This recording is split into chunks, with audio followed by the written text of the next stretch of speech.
Hello दोस्तों, स्वागत है आपका हमारे पहले वीडियो लेक्चर में, जिसका टॉपिक है earthwork quantity by CAD cross section. सबसे पहले मैं आपको बताना चाहूँगा कि हम किसी भी प्रोजेक्ट में अर्थवर्क की क्वांटिटी निकालने के लिए कैड क्रॉस सेक्शन का यूज क्यों करते हैं, या फिर किसी सॉफ्टवेयर से क्रॉस सेक्शन क्यों प्लॉट करते हैं। क्या उसका मतलब केवल क्वांटिटी एस्टिमेशन को एक्यूरेसी तक ले जाना है, या फिर साइट वर्किंग को भी एक्यूरेसी की ओर ले जाना है। Actually CAD cross section generate करने की वजह से हम एक्चुअल क्वांटिटी ऑफ अर्थवर्क की ओर तो बढ़ते ही हैं, साथ में हम साइट पे जो वर्किंग होनी है उसके डिज़ाइन प्रोफाइल को भी फाइंड कर लेते हैं, जिसकी वजह से जब हम अर्थवर्क स्टार्ट करते हैं तो स्टार्ट करते टाइम ही हमें पता चल जाता है कि अर्थवर्क के लिए जो अर्थवर्क की बॉटम विड्थ रहने वाली है वो क्या रहेगी, हाइट क्या रहेगी और किस स्टेप में काम होगा, ताकि हम अपने प्रोजेक्ट को स्पीड अप कर पाए। तो आइए शुरू करते हैं हमारा पहला लेक्चर, जो 3 फेज़ में रहने वाला है। पहला फेज़ आपका जनरल इंजीनियरिंग रहेगा, जो हम अपने कॉलेज टाइम से पढ़ते आ रहे हैं।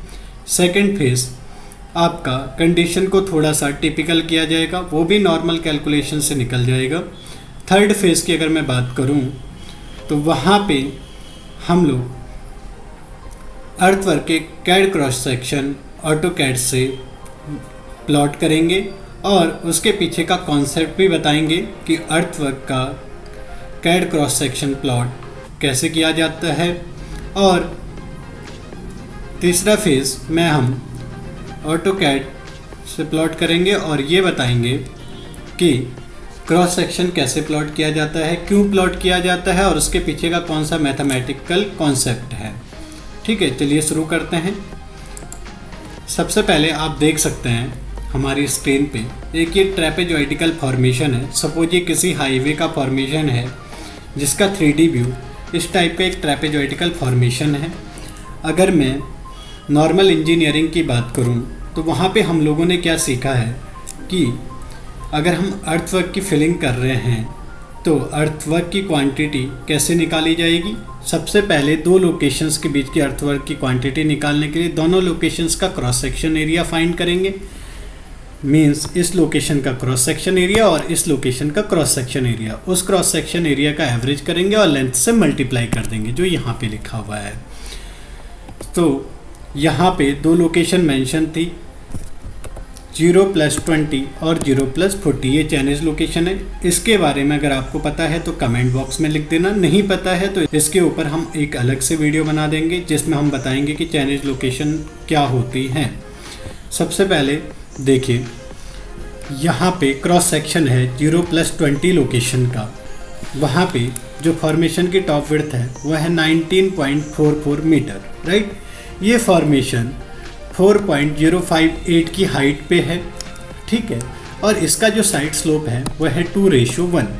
तो इट मीन्स अगर हमें यहाँ पे क्रॉस सेक्शन का एरिया निकालना है तो सबसे पहले हमें इसकी बॉटम विड्थ और टॉप विड्थ पता होनी चाहिए और इसकी हाइट पता होनी चाहिए।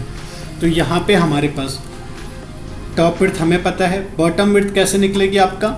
पहली विड्थ आपकी ये विड्थ निकल जाएगी 19.44, राइट, 19.44। इस साइड की विड्थ निकलेगी, आपका जो स्लोप दिया हुआ है 2:1 दिया हुआ है। इट मीन्स अगर 1 मीटर डाउन आ रहा है तो 2 मीटर हॉरिजेंटल जा रहा है, राइट। तो यहाँ की जो विड्थ हो जाएगी हाइट मल्टीप्लाई बाई 2। इस साइड की विड्थ की बात करूँ तो हाइट मल्टीप्लाई बाई 2, टोटल आ गई मेरी 35.672, राइट। तो इट मीन्स मुझे बॉटम विड्थ मिल चुकी है।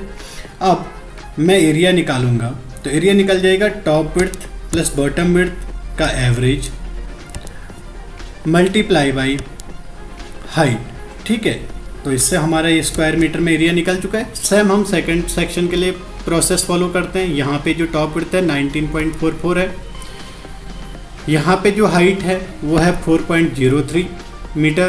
तो यहाँ पे निकल जाएगी 19.44, 2 multiply by 4.03, 2 multiply by 4.03, bottom width मेरी 35.560 निकल चुकी है। यहाँ पे जो मेरा एरिया आएगा बॉटम विड्थ टॉप विड्थ का एवरेज मल्टीप्लाई बाई हाइट, ठीक है। मेरा ये एरिया फाइंड हो चुका। बात करते हैं क्वांटिटी की। तो अब मैं क्या कर दूंगा कि इसका एरिया और इसका एरिया दोनों का एवरेज, तो ये क्वांटिटी ऑफ अर्थवर्क लिखा हुआ है, ये एरिया फर्स्ट, एरिया सेकंड, ठीक है, इनका एवरेज कर दिया, मल्टीप्लाई बाय डिस्टेंस, इस चैनेज से इस चैनेज के बीच की जो डिस्टेंस है वो है 20 मीटर, तो मेरा क्वांटिटी निकल चुका है। अब थोड़ा सा और प्रैक्टिकल लाइफ में जाते हैं। अब मैंने पहले ही कहा था कि ये एक हाईवे का क्रॉस सेक्शन है। हाईवे में हम लोग देखते हैं कि कैम्बर स्लोप होता है इस टाइप से।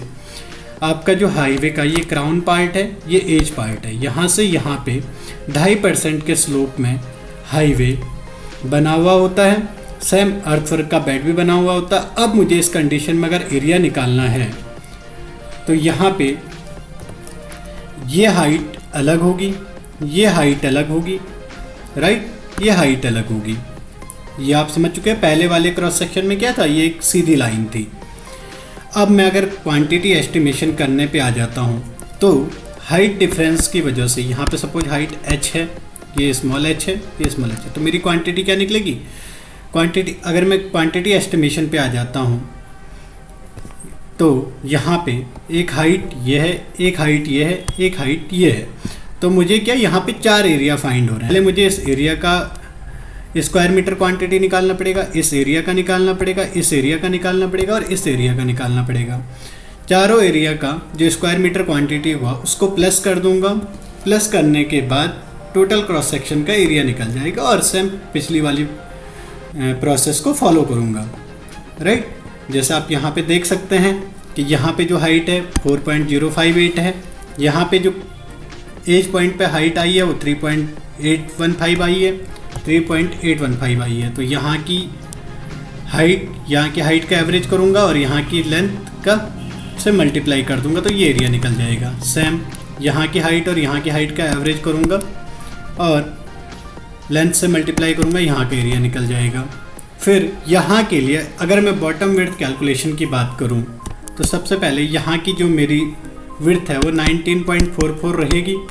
लेकिन अब यहाँ की अगर मुझे विड्थ निकालनी है तो सबसे पहले आप देख सकते हैं कि यहाँ की हाइट 3.815 है, तो 3.815 मल्टीप्लाई बाई 2 हो जाएगा।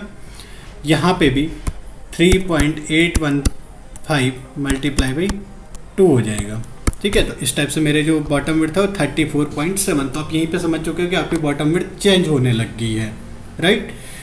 अब ये हमें समझ आ चुका है।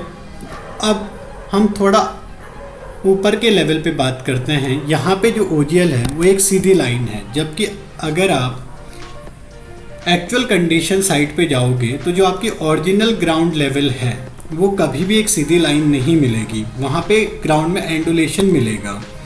तो मैंने क्या कहा, अपने सर्वेयर को कहा कि सर हम ग्राउंड की प्रोफाइल चेक करते हैं। उन्होंने यहाँ को सेंटर 0 माना, राइट, और यहाँ से इसके लेवल उठाने चालू कर लिए। लेवल उठाने के बाद हमारे सर्वेयर को क्या मिला, ये जो प्रोफाइल है इस टाइप से एंडुलेशन में जा रही है, कहीं अप है कहीं डाउन है, हर प्रोजेक्ट की उसके लेवल के अकॉर्डिंग होगी।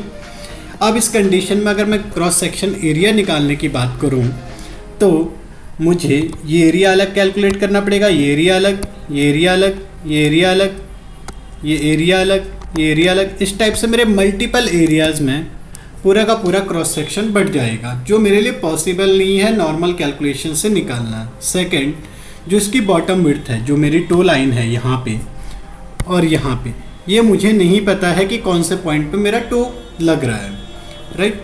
अब मैं इसकी क्वांटिटी निकालता हूँ या इसका क्रॉस सेक्शन एरिया निकालता हूँ तो मेरे पास 2 चीज़ें बचती हैं। सबसे पहला मेरे पास ग्राफ पेपर है। अगर हमारे पास कोई टिपिकल एरिया है जिसका हमें एरिया कैलकुलेशन करनी है तो सबसे इजी वे है उसका ग्राफ पेपर में प्लॉट करना, उसको ग्राफ पेपर में प्लॉट करना और उसका एरिया फाइंड कर लेना। लेकिन ग्राफ पेपर हमें क्या मांगता है, कोऑर्डिनेट मांगता है, राइट। तो सबसे पहले मैंने यहाँ पे कोऑर्डिनेट बनाने चालू किए। ये मेरा सेंटर पॉइंट 0 था। इस सेंटर पॉइंट 0 पे लेवल का मतलब आप जानते हैं, जो आपका वाई एक्सिस डिनोट करता है। किसी भी ऑब्जेक्ट की किसी ऑब्जेक्ट के रेफरेंस में जो हाइट होती है वो लेवल डिफाइन करते हैं। तो इसका 0 पॉइंट पे हाइट इतना है। 3 मीटर की ऑफसेट पे 0 से जब मैं 3 मीटर इस साइड गया तो हाइट ये है। 0 से 6 मीटर में यहाँ पे गया तो हाइट ये है। सेम सारे पॉइंट्स के लिए मैंने हाइट निकाल दी है। दूसरा, इस साइड जाते हैं, आपका 0 पॉइंट ये है। अब टॉप में गए 9.72, इस साइड में जो इसका एलिवेशन या लेवल मिला 154.657 मिला, राइट। अब यहाँ पे अगर मैं इसको ग्राफ पेपर के ऊपर प्लॉट करना चाहूँगा तो इस टाइप से मेरा ग्राफ पेपर होता है जहाँ पे एक्स और वाई एक्सिस है। मैंने सबसे पहले क्या किया, ग्राफ पेपर लिया, स्केल किया, इसको प्लॉट करना चालू किया। प्लॉट करने के लिए मेरे पास कोऑर्डिनेट चाहिए, तो अगर मैं इस पॉइंट के कोऑर्डिनेट की बात करूँ 0 की, तो ये कोऑर्डिनेट कितना हो जाएगा 0, एक्स का कोऑर्डिनेट 0 हो गया, वाई का कोऑर्डिनेट क्या हो जाएगा, इसका एलिवेशन 150.656 जो ये वैल्यू है। सेम अगर मैं इस पॉइंट की बात करूँ 3 वाले की, x बन जाएगा 3, y बन जाएगा 151। मीन्स मेरे जो कोऑर्डिनेट फाइंड हो रहे हैं वो ऑफसेट और एलिवेशन फाइंड हो रहे हैं। अगर मैं अब ग्राफ पेपर के ऊपर इस क्रॉस सेक्शन को प्लॉट करूँगा तो एक क्रॉस सेक्शन प्लॉट करने में मुझे 1 घंटे का भी टाइम लग सकता है और उसमें एक्यूरेसी में भी दिक्कत आएगी, क्योंकि अगर यहाँ पे देखें आपका 21 मीटर प्लस साइड है, 21 मीटर माइनस साइड है। अगर आप इस इतने बड़े स्केल को एक छोटे से ग्राफ पेपर के ऊपर लेके आओगे तो आप समझ सकते हैं कि आपका कितना परसेंटेज ऑफ एरर बन जाएगा। आपका एक पेन की निब या पेंसिल की निब भी वहाँ पे एरर कर लेगी। तो इसी प्रॉब्लम को सॉल्व करने के लिए एक मास्टर सॉफ्टवेयर है जिसका नाम है ऑटोकैड। मेरे अकॉर्डिंग ऑटोकैड सबसे अच्छा ग्राफ पेपर है 2D फॉर्म में। तो क्यों ना हम इस कोऑर्डिनेट को ऑटोकैड के ऊपर प्लॉट करें। तो हम ऑटोकैड के ऊपर क्रॉस सेक्शन कैसे प्लॉट करते हैं ये हम आगे बताते हैं आपको। ये देखिए, इस टाइप से मेरे पास जो OGL थी, जो ओरिजिनल ग्राउंड लेवल था, उसकी लेवल सीट है। इसी टाइप से आपके साइड पे मिलेगी। ये यहाँ पे ऑफसेट लिखे हुए हैं 0 to -21, 0 to 21, ठीक है। और इसका लेवल लिखा हुआ है। तो मेरे पास x एक्सेस बन जाएगी ये, y एक्सेस बन जाएगा मेरा ये। अब कोऑर्डिनेट कैसे बनाऊंगा, सबसे पहले कोऑर्डिनेट बनाएंगे हम। यहाँ पे एक फार्मूला आता है, आपको सबसे पहले फार्मूला टैब में जाना है, टेक्स्ट में जाना है। मेरा न्यू वर्जन है तो यहाँ पे कॉन्टैक्ट का फार्मूला आ रहा है, आपको इसमें कोऑर्डिनेट का फार्मूला आएगा। सबसे पहले यहाँ पे इस टाइप से एक स्क्रीन खुल जाएगी। अब यहाँ पे टैप करोगे, सेलेक्ट करोगे ऑफसेट को, एक्स एक्सिस को। आपका जो कोऑर्डिनेट होता है x, y होता है, तो मैंने कॉमा लगा दिया। नेक्स्ट ये सेलेक्ट किया मैंने y एक्सिस को, तो मेरा इस टाइप से कोऑर्डिनेट बन चुका है -21-150.736। ये पूरा फार्मूला मैंने यहाँ पे स्क्रॉल कर दिया, तो इस टाइप से मेरा पूरा कोऑर्डिनेट्स मिल चुका है, राइट। अब मैं खोलता हूँ अपना ऑटोकैड सॉफ्टवेयर। ये मेरा ऑटोकैड खुला हुआ है। मैंने यहाँ पे ऑलरेडी लेयर क्रिएट करके रखी हुई है, अच्छी अपीयरेंस के लिए आप भी क्रिएट करके रखना। तो ये देखिए, मैंने एक लेयर सेलेक्ट की OGL। मैं सबसे पहले यहाँ पे कमांड एंटर करूँगा, PL enter polyline command. Polyline command मेरे से पॉइंट मांग रहे हैं कि किस पॉइंट के रेफरेंस में मुझे ये पॉलीलाइन बनानी है। पॉइंट कौन से मेरे, ये कोऑर्डिनेट। सबसे पहले Ctrl+C मैंने कॉपी कर लिया। अब मैं ऑटोकैड में आके बिना कुछ दबाए पेस्ट कर लूँगा। पेस्ट करते ही इस टाइप से मेरा ये OGL प्लॉट हो चुका है। और मैं यहाँ पे क्या दबाऊँगा, एस्केप, ठीक है। एस्केप दबाते ही आपका ये OGL प्लॉट हो चुका है। अब मुझे इसकी टॉप एक्सेस चाहिए। अब अर्थवर्क के टॉप लेवल चाहिए। सेम फार्मूला हम यहाँ पे अप्लाई करेंगे। ये मेरा अर्थवर्क का टॉप का है, राइट। ये इसके ऑफसेट हैं और ये इसके लेवल हैं। अब फार्मूला यूज करूँगा, टेक्स्ट पे जाऊँगा, कॉन्टैक्ट, सबसे पहले ऑफसेट सेलेक्ट किया, डैश, उसके बाद आपने RL सेलेक्ट किया जो आपका एलिवेशन शो कर रहा है। इस टाइप से मेरे कोऑर्डिनेट बन चुके हैं। सेम प्रोसेस, मैं यहाँ पे आया, मैंने अर्थवर्क के टॉप के लिए अलग से लेयर बनाई हुई है। लेयर सेलेक्ट करी, PL एंटर, उसके बाद मैं एक्सेल में आया, कॉपी किया, कैड में आया, यहाँ पे पेस्ट कर दिया और एस्केप। ये मेरी टॉप प्रोफाइल जनरेट हो चुकी है। अब हमने देखा था कि इसके जो स्लोप है वो है 2:1 का। मीन्स अगर 1 मीटर डेप्थ में जाता हूँ तो 2 मीटर में हॉरिजेंटल में जाऊँगा, राइट। तो मैंने क्या किया, L एंटर, इस पॉइंट को सिलेक्ट किया और यहाँ पे मैं 8 मीटर डेप्थ में जा रहा हूँ, तो 16 मीटर मुझे हॉरिजेंटल में जाना है, 16 मीटर। अब इस लाइन को इससे मिला देते हैं, ठीक है। सेम दूसरे पार्ट में आते हैं, यहाँ पे मैं कर दूंगा L एंटर। 8 मीटर में डेप्थ में आया, 16 मीटर में हॉरिजेंटल गया, और ये मेरा क्रॉस स्लोप ये मेरा साइड स्लोप बन चुका है। अब मैं ये लाइन डिलीट कर देता हूँ, और जो मेरी एक्स्ट्रा लाइन है जो ये बाहर की ओर निकल रही है, इसको भी डिलीट कर देता हूँ। TR एंटर एंटर, इसलिए कमांड जो यूज करेंगे TR एंटर एंटर, ये मेरा क्रॉस सेक्शन पूरा जनरेट हो चुका है। अब सबसे पहले अगर मुझे इसका एरिया फाइंड करना है तो यहाँ पे मैं कमांड यूज करूँगा BO। ये कमांड होती है बाउंड्री की। BO करने के बाद इस टाइप से आपके पास टैब खुल जाएगा, राइट। यहाँ पे मुझे क्लिक करना है और इस सेक्शन एरिया के अंदर क्लिक कर देना है, एंटर। ये मेरी पूरी बाउंड्री क्लोज हो चुकी है। अब इसका एरिया कैसे निकालेंगे, सबसे पहले इसको सिलेक्ट करूँगा, राइट टैब, आपको जाना है प्रॉपर्टीज़ में। प्रॉपर्टीज़ में जाने के बाद आपको यहाँ पे एरिया दिखाई दे रहा होगा। ये एरिया है आपका 102.9785। तो इस टाइप से आपको क्रॉस सेक्शन का एरिया मिल जाएगा। दूसरी आपको यहाँ पे क्या डिटेल्स मिलेंगी, किसका बॉटम विड्थ क्या है, तो यहाँ पे देखिए आपका इस टो लाइन से जो सेंटर की डिस्टेंस आ रही है वो 17.9 आ रही है, और यहाँ से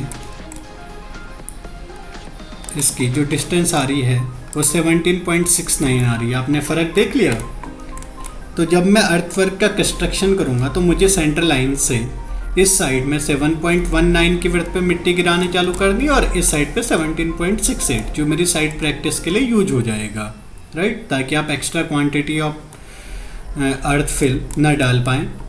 दूसरा, ये हमारा एक केवल डेमो क्रॉस सेक्शन था जिससे आप केवल क्रॉस सेक्शन प्लॉट करना सीखे हैं। इसके बाद हम एक और वीडियो निकालेंगे जिसमें हम इसी क्रॉस सेक्शन का कंप्लीट सबमिशन क्रॉस सेक्शन बना के दिखाएंगे कि अगर आपको अपने क्लाइंट को वेरीफाई कराना है या क्रॉस सेक्शन बनाना है, ठीक है, ड्राइंग फॉर्म में, तो उसका सबमिशन क्रॉस सेक्शन कैसे बनता है, जहाँ पे इसका प्रॉपर क्रॉस सेक्शनल एरिया लिखा हुआ होगा, इसका कोऑर्डिनेट लिखा हुआ होगा, राइट। कोऑर्डिनेट बोले तो इसके लेवल और ऑफसेट लिखे हुए होंगे, इसकी कंप्लीट डिज़ाइन के बारे में लिखा हुआ होगा, उसका जो लेआउट रहेगा वो हम आपको नेक्स्ट वीडियो के अंदर बताएंगे। फ़िलहाल के लिए आप इसको प्रैक्टिस करिए। जो आपने एरिया निकाला है इस क्रॉस सेक्शन का, सेम आप दूसरे क्रॉस सेक्शन के लिए फॉलो करिए। दोनों का जब आप एरिया निकाल देंगे, उन एरिया का आप एवरेज करोगे और उससे लेंथ से मल्टीप्लाई करोगे तो आपका अर्थवर्क का क्वांटिटी निकल जाएगा, जिसके ऊपर हम एक कंप्लीट वीडियो बनाने वाले हैं। जो अपना नेक्स्ट वीडियो आएगा उसमें कंप्लीट लेवल सीट से कॉपी करके अर्थवर्क के क्रॉस सेक्शन बनाए जाएंगे, उसका कंप्लीट सबमिशन क्रॉस सेक्शन बनाया जाएगा जो आप अपने क्लाइंट को सबमिट करोगे, ठीक है, और उसका क्वांटिटी का एक्सेल सीट बनाया जाएगा। Thank you.